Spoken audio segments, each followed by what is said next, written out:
Hi, this is the More to Do podcast for EAC, and I'm Lisa Mirabile of Vertigo Media Group. I'm here with Robert Stricoff, the Chief External Affairs Officer. Hi, Robert. How are you today? I'm well, Lisa. How are you? Thank you for having us. It's our first podcast in 2023. I'm not going to say Happy New Year, but I have to say thank you to Vertigo Media for putting this together and hosting this podcast. We're so happy to be here because there's always more to do.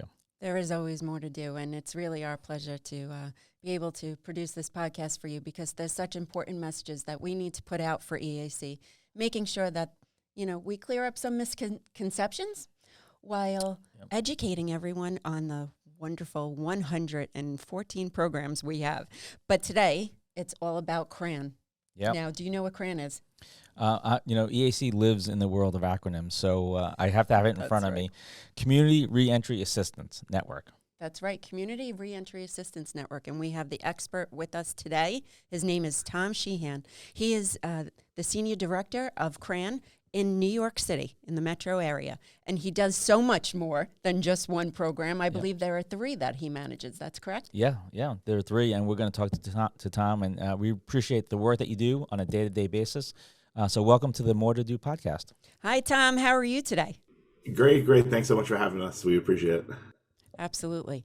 So why don't you tell us a little bit about, well, first of all, give us a little overview about you and what you do on a daily basis, because there's a lot.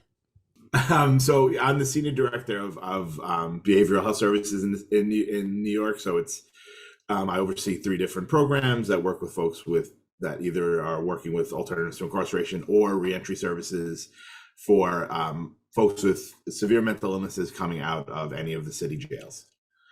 So each day is a different day. I imagine so. When you talk about reentry, right, into the community, what exactly does that mean? Is that something that the court orders? Because you mentioned two different ways, right? So there's... So reentry is all voluntary. So what CRAN does specifically, and CRAN is the biggest program of the 3, we work with the discharge planners, social workers on Rikers Island. Someone gets arrested, they're found eligible for our program. So to be eligible, you have to have been diagnosed with severe mental illness. They present the program to you. If you're interested, we get a referral, and then we start the process of meeting with the client while they're still incarcerated and sort of putting together their treatment plan for when they get back to the community. Having that treatment plan is so important in their success and actually in keeping our communities safe. Is that not right? Absolutely. Because I think, coming back from trying to reenter back into the community when, you've been away for 6 months, for a year, for 2 years, whatever it may be, having that stability and having that stuff already set up for you and having someone to help you, remind you to make sure that you're going and following up, and you miss your appointment, how difficult it is for any of us to reschedule and all that sort of stuff. You'll have a case manager. We do case management stuff that makes sure that you're going and we follow up. And Tom and Lisa, we're hearing it's 2023, right? And we're hearing mental illness, and rightfully so. People know and understand that mental illness is an illness. Right. Yeah. It's not just, hey, this person is, a bad guy or a bad woman, and they should be put away to jail forever. Right. We understand that mental illness is something that we have to deal with not only as individuals but as a community. What does that mean? When we talk about mental illness, we talk about formerly incarcerated people reentering their community. How does that affect that person, their family, and maybe the community at large? I think it literally starts with with the client themselves. If they feel, if they're on the right medication, if they're not experiencing any symptoms and stuff like that, they may be able to work again. They may be able to get back into school. They may rebuild any kind of relationships with their families, and then it kind of expands from there. And then you can be back in the community. Staying, where you grew up or moving, we help with that as well. But I think, it's sort of, it starts with the individual and it really expands. And the more folks that are getting these services and get the help that they need and, help with job placements, help with, all kinds of medical treatment, psychiatric treatment, all that sort of stuff, I think it can only have a positive impact on the greater area. Lisa, you and I talked about this. We have several podcasts last year, and one of the themes that we always talk about is jobs, families, and safe communities, right? That's right. I can't think of a better program that kind of wraps all of that up into one, better than CRAN, right? It helps them find their job. It helps them be a better member of their family and a better member of their community, right? So all three kind of wrapped up into one. I can't imagine what would happen to these people if they were just released without these services. I read a scary statistic in NYM that if you were incarcerated with a mental illness and you were out of the community and functioning within the community for a period of time, I can't remember the exact period of time, so I might misquote that, but when they're released, they have a less than 2% chance of success of living, of continuing their own life in a successful manner if they did not receive services coming out of a facility. So they need that continuing support. Now, that is a scary, scary statistic. Yeah, it's scary for that individual, but as Tom can probably attest to, it's scary for the community and their families. We're again, this is the EAC More to Do podcast. We're talking to Tom Sheehan, the Senior Director of Community Reentry Assistance Network, CRAN. If you can talk a little bit about what Lisa just mentioned, and is there a difference in the boroughs? Right, we're in New York City, so we're in Queens, Brooklyn, Staten Island, Manhattan, and the Bronx. Can you talk a little bit about the work that you do in each borough? So Brooklyn, Manhattan, obviously the two biggest in terms of referral sizes and staffing and all that sort of thing. In Brooklyn and Manhattan, we do a little bit. Primarily, we do reentry work, but we also do some alternative to incarceration work, which we could talk to down the line. Bronx and Queens has their own program. They have their own task program that does the alternative work. And we just do reentry work there. But I think, the clients that we're working with for the most part, there's certain kind of, there's certain differences, but nothing major. It's really, we're kind of working with the same sort of population across the board. Right. And some programs may have more family. Like I feel like in the Bronx, there's probably less folks that are going straight to a shelter, where folks that are being released into Manhattan are more often going into shelters rather than returning home or returning to a family member or a former apartment and stuff like that. Right. Hey, Tom, so can you just maybe potentially run us through this program, right? I'm in Rikers Island for whatever reason, and I'm going to get released, right, in a month. How does this work? Take me from identifying that I have a mental health illness, and then I volunteer to sort of receive these programs. Take me through the steps that what the EAC CRAN program goes through. Sure. So you'll be seen by a psychiatrist. You'll be seen by a treatment team on Rikers Island. They determine that you're eligible. They offer the program. If you say yes, we get a referral, and with some background information. We schedule to see the client, to see you. We meet with you. We do a full evaluation on each person, where we inquire about their suicidal history, any kind of mental health treatment, any kind of substance use. We do like a sort of a risk assessment on everyone, just to kind of know what the best kind of programming may be for that person.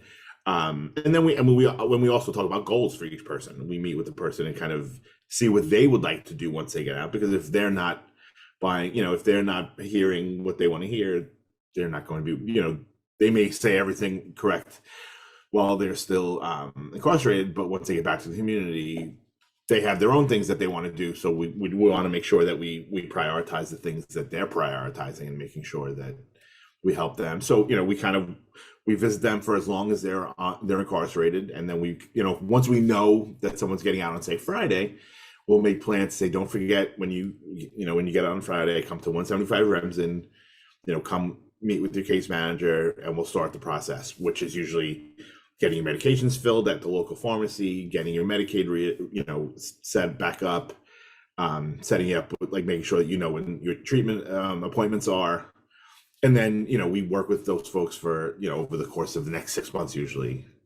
And then it kind of builds. If everything's going well with your treatment and you're interested in getting your GED, we can help with that. If you are living somewhere that's not permanent, that, you need help with accessing housing through HRA, we help with that. So it's kind of whatever each client needs is sort of what we do. Right. You're the case manager. You and your staff are the case manager. Lisa, we're providing, that network, right? That support services for these individuals because their families can't do it, or right. Can't or won't. They can't do it as an individual because they're suffering from a mental illness, right? Mental health illness. So we're providing those vital services to make sure that this person is staying on track, so that they can get back to work, so they can get back to their family, so that they can make their community safer. I think this is a tremendous, program that we have.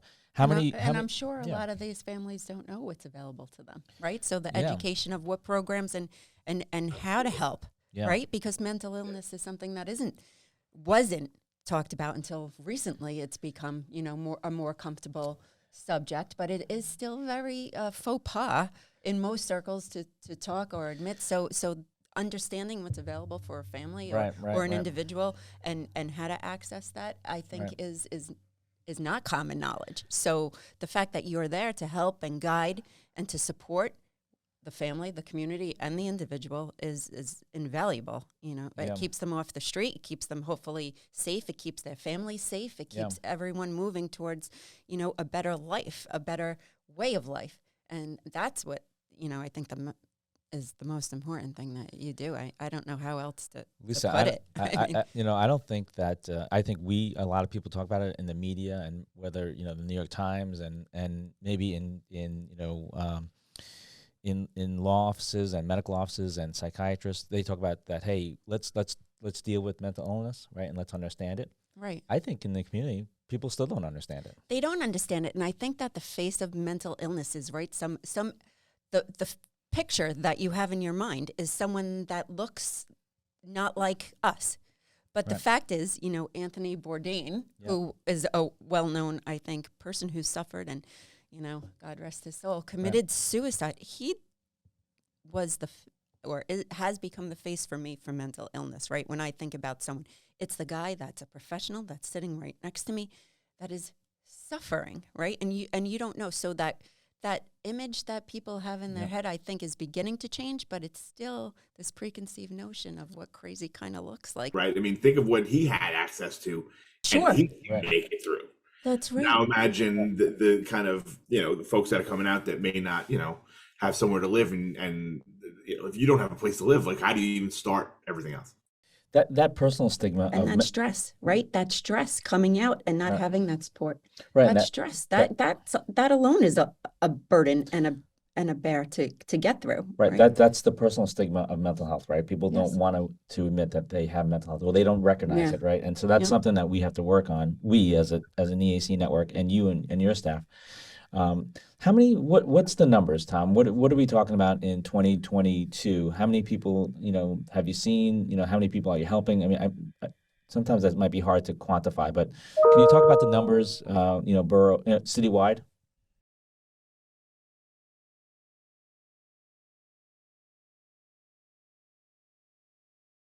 Tens of thousands. There was a time that Rikers had really kind of been, the population was pretty low. Unfortunately, it's getting back up there. So we're getting more referrals, but I think, it's got to be usually in the high 1,000 to 2,000 range at least. In 2022, you're seeing between 1,500 and 2,500 formerly incarcerated people. Correct. So what is your biggest obstacle that you have in treating these people? I think access to treatment for the clients themselves is very difficult. There's not enough funding for mental health. I mean, as much as people like to think about it, there's not really a lot of funding for us and for treatment. And so if we have somebody comes in and, we try to set them up with an appointment, they don't have an appointment until March. Now, if someone's on a lot of medication, what does that person do in the meantime? Oh, geez, yeah. They get frustrated and they never come back.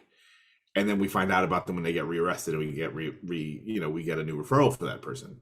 So I think access, like when they talk about like kind of funding these sorts of like that's what they really need to do, is have more access to services and to housing and to things of that nature, and programs like ours to kind of help folks access that. Right. I think that's the biggest part. I mean, that's the biggest barrier. So CRAN monitors them, so to speak, Sure. once they're out, right? And Right. so there's a path for someone to oversee them and keep them on their path, right? So that's amazing, but that takes money, right? And that all is, I guess, what you're saying is the funding. When there's not available funding, you have limited resources, and that affects keeping the community safe. Yeah, and I think that's global, and I mean in the city, it's not. I mean, I don't think CRAN has the support of the folks that we work with. Like that's not the issue. I think it's just having access to most of our clients go right from Rikers Island into a shelter. So how much more if they were able to go from Rikers Island into an apartment situation or some kind of supported housing and stuff like that, how much of a difference would that make in their future? I think it would be. How long can you stay in a shelter? I mean, as long as it takes. Yeah. Okay. Actually, I mean, there's people that are sure if they like say, okay, every 48 hours you need to let another person in because we can't keep. I wasn't sure how it works. So I'm sorry. That's why they're kind of at their like kind of bursting point at that point. But yeah, I mean, it's the folks in the shelters are trying to help people get into housing and all that sort of stuff. But the lack of housing, it just kind of causes this bottleneck that people are going to get stuck. One thing that Lisa and I always talk about, again, we're in the More to Do podcast. We have Tom Sheehan here, our Senior Director of Community Reentry Assistance Network for the EAC Network, right? It's the EAC CRAN program, right? That's right. That Tom is the coordinator of. And Tom is a lawyer, so thank you, for that. And I want to also touch upon how you being a lawyer, affects your day-to-day work. But two questions. One, in the last 15 or so minutes, you said one word 3 or 4 times, and I think it's important: housing, right? Housing, supported housing, and there's a lot of housing being built in New York City. Market rate, whatever, they call it market rate. They call it affordable housing. Some luxury apartments, but I don't hear a lot of people talking about housing for people who are formerly incarcerated, and you've mentioned it 3 or 4 times. How important is this supportive housing for people who are coming out of incarceration? I mean, I think it's incredibly important. I mean, I think if we put ourselves in someone's shoes coming out of Rikers Island, and how do you maintain a full-time job? How do you kind of get a full-time job? Sure. And the shelters are incredibly dangerous, for a lot of folks, and there's a lot of substance use. So if you're trying to stay clean, and I think, if we were able to come out and go into support housing where there is, services on site, that you're not kind of on your own, and it's a slow kind of reentry back into the community. Over COVID, I'm sure I don't know if you've heard about like the hotel programs that the city was doing. Yeah. No. So they were renting hotels across the boroughs. And in order to kind of stem the spread of COVID, if you were coming out of Rikers Island, you would go into a hotel rather than a shelter. Right. All at a cost, right, to New York City taxpayers. Correct. Right. Correct. I mean, it's not free, right? But I mean, I think, everything costs money. Yeah. And bureaucracy costs money. But I think, folks were going right into those shelters. I mean, into the hotels where they have social work in the lobby, and had their own kind of little space.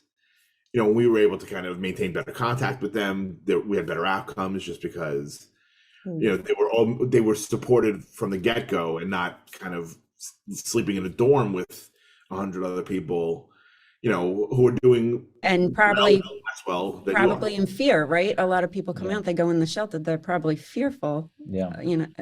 I mean, it's not meant for anybody. I mean, I think, everyone's on a continuum. There's going to be some people doing far worse than you, and some people that are doing better than you, and you're kind of, it's not an ideal situation for. No, not at all. Yeah. When you talk about funding, is that New York City Council funding that you're talking about? Or I know you mentioned, we talked about off air about the New York City health and hospital system.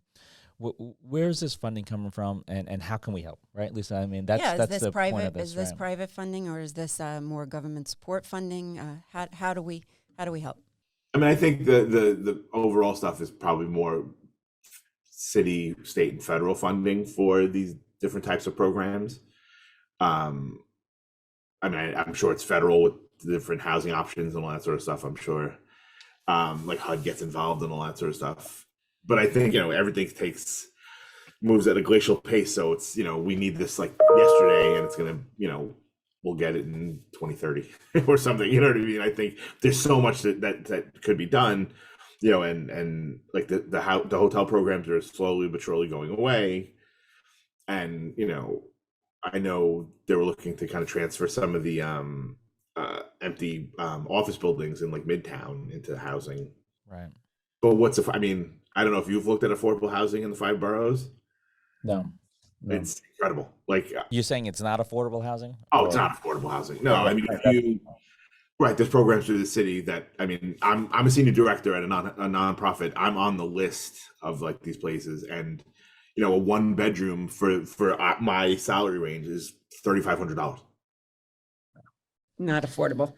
Right. And so, and I mean, the city's obvious, but there's put 5 people in a 1-bedroom. Yeah, so obviously to make it affordable. So I mean, it's impossible for folks with a full-time job. Imagine if you're, if you can't work and you're working just, you're surviving off of Social Security or whatever. It's pretty difficult. So supported housing obviously is an important issue, but it's not an easy answer, right? And Lisa, you mentioned it before. It's about money.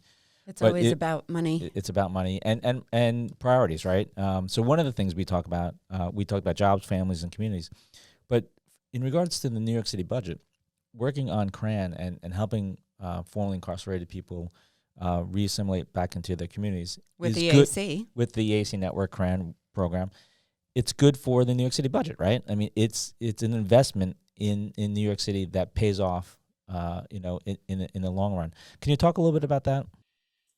Sure. I mean, I think if you look at the cost of like keeping someone incarcerated for a full year as compared to just them accessing the services that they need, it's night and day, really. I mean, it's ultimately, you're saving the city money, by reallocating that money from paying for the person to be incarcerated for a year as compared to, being in outpatient treatment and in supported housing for a year.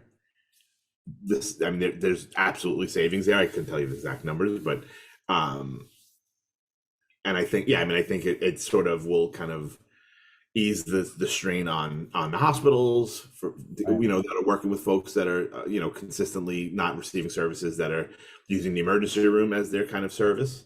Right. And their housing. Showing up.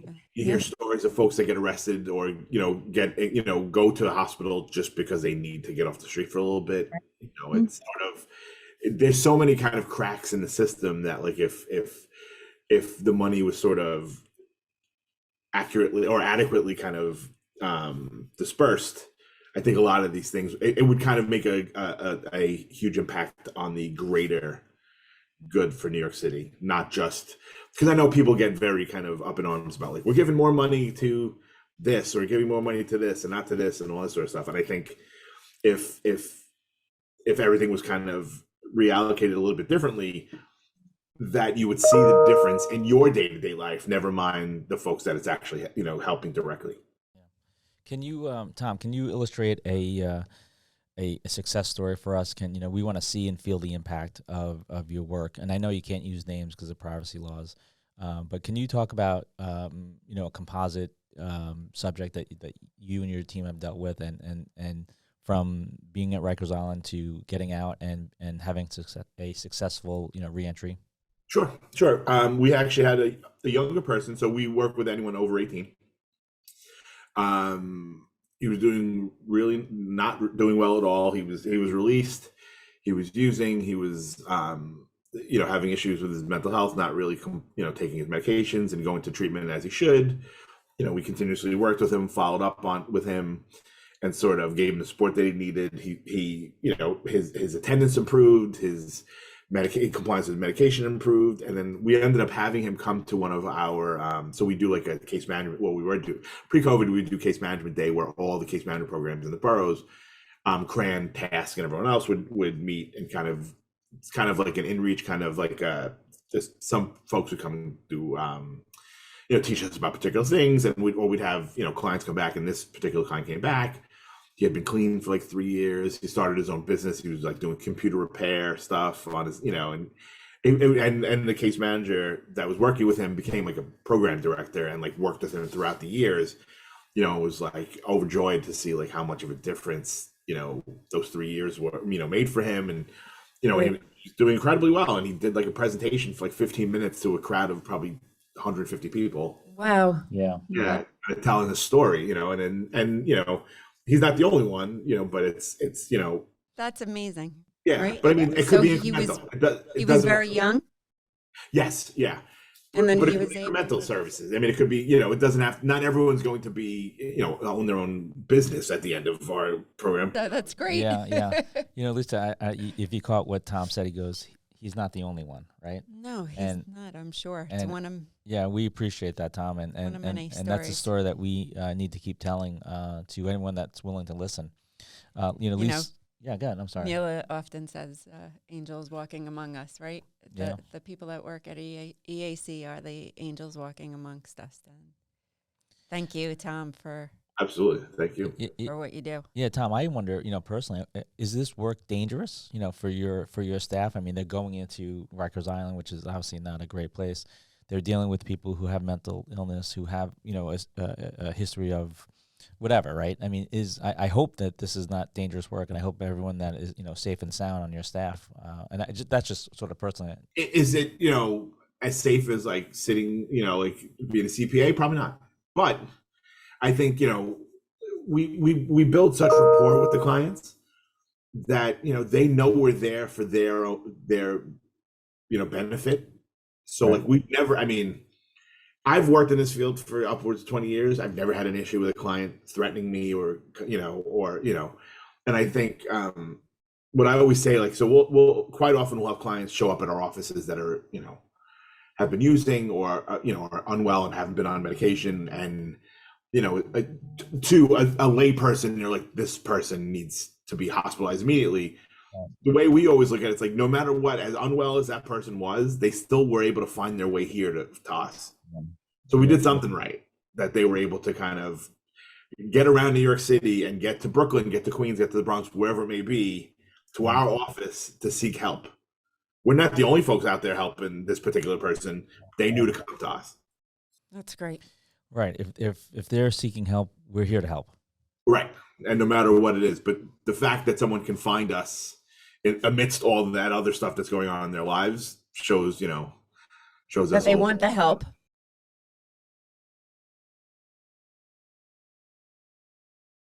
Yeah. Well, Tom, again, Tom Sheehan, the Senior Director of the Community Reentry Assistance Network for the EAC Network here, talking about the different programs in New York City. One of the things, and I know we don't have all day, and we appreciate the time, but one of the things you talked about and we touched upon was the other programs that you work in, Manhattan Health, Mental Health Court, and the Manhattan Drug Court.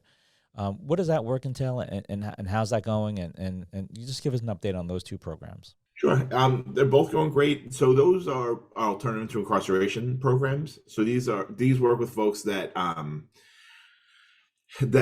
an open charge, that they come, the judge or the district attorney decides that they're eligible for treatment in lieu of jail time or prison time.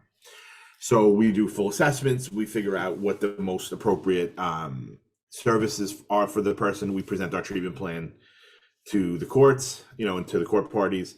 If they're all in agreement, we kind of make sure that that treatment plan goes into place, and we follow that person for the remainder of their mandate. Usually, those programs usually work with felony level cases, so it's a year and a half, 2 years worth of services. So those folks for those 2 years are mandated to treatment rather than just going to spending 2 years on Rikers Island and back into the community to start all over again. They're sort of getting those services in lieu of kind of doing any kind of incarceration. Yeah, you said it's an alternative to incarceration, right? ATI work, and which is sort of a which buzzword, Lisa, EAC right? does a bunch. A lot of people throw that an acronym around, but they don't necessarily know what it means. Right. The mayor is talking about ATI, and he talked about it in his budget. We hope, and Lisa's part of the board here at the EAC Network. So we're going to be talking to the mayor and his office and his staff and the city council in regards to increased funding for ATI. So I hope that helps. Not only this program but all the programs that we're working on. Yeah, I mean the need is there. It's just the kind the of need the is so funding. there. Yeah, it's absolutely. I mean, I think the need's there. It will help. Lessen the population of Rikers Island, gets people the services that they need, whether or not they know they need it at the time. And, and sort of, EAC is always willing to expand and take on more work, but we just need to have more people to do that work. And that's the only problem. Yeah. Hey, Tom, who are our partners? Who are we working with CRAN throughout the different bureaus? Is it just the jail system? Is it New York City Health and Hospitals? Is it the DAs, the police? Let's talk about our partners. Who are our partners when we're working on this program? I mean, primarily we work with correctional health services for those clients. So we work with them, the social work, their treatment teams on Rikers Island to make sure that the clients are getting what they need while they're incarcerated and have everything planned out for when they re-enter the community. We work with the defense attorneys, district attorneys, the judges to kind of let them know that we're involved. Sometimes that will impact, the client getting out earlier or kind of having things in place that, we'll work with the defense attorney saying, like, here's what our plan is. They can bring that to the judge and it kind of will affect sometimes the person's court case. But yeah, primarily, it's the court parties and the folks on Rikers Island. And of course, all the treatment providers in the community. Gotcha. Well, Lisa, I mean, there's always more to do, right? There is so much more to do. So much more to do. Yeah, thank you for joining us, Tom. We really appreciate it. Again, our guest today has been Tom Sheehan, Senior Director of the Community Reentry Assistance Network here at the EAC Network, talking about CRAN and reentry and helping formerly incarcerated people reenter into the community safely, right? So they can get jobs, they can get back to their families, and provide for a safer community. Thank you for your work. And thank you for educating us. Absolutely, my pleasure. Thank you. Well, Robert, another great podcast. I have to say, I always learn so much from all the people that we have on and all the great work that EAC does. And it really, I'm so proud to be a part of this. And each time, seeing and understanding the impact that we have on our community. Yeah. Well, it's always so enlightening. I know. We can't, from the EAC Network, we can't thank Vertigo Media enough, for producing this podcast and getting it out there. We ask that people, listen to it, like it, share it. Lisa, where can we listen to this podcast? Podcast can be found anywhere you listen to your podcast.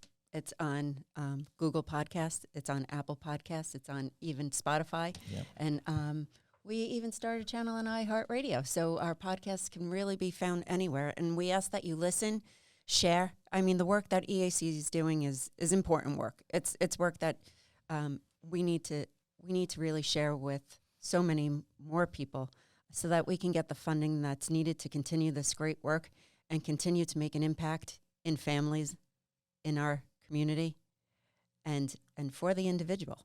So there's just so much more to do. Yeah. And for more information on the EAC Network, this program and all of our other programs, go to www.eac/network.org. You'll find information on this program and the other 108 programs that we have, and really on the 64,000 people that we served last year. We have a huge impact in Suffolk, Nassau, New York City, and parts of Rockland County. I encourage you to go to our website. There's a small donation program that we're running for $20.23. For a small donation, you can make a huge impact on the work that we're doing. So visit our website at www.eac-network.org.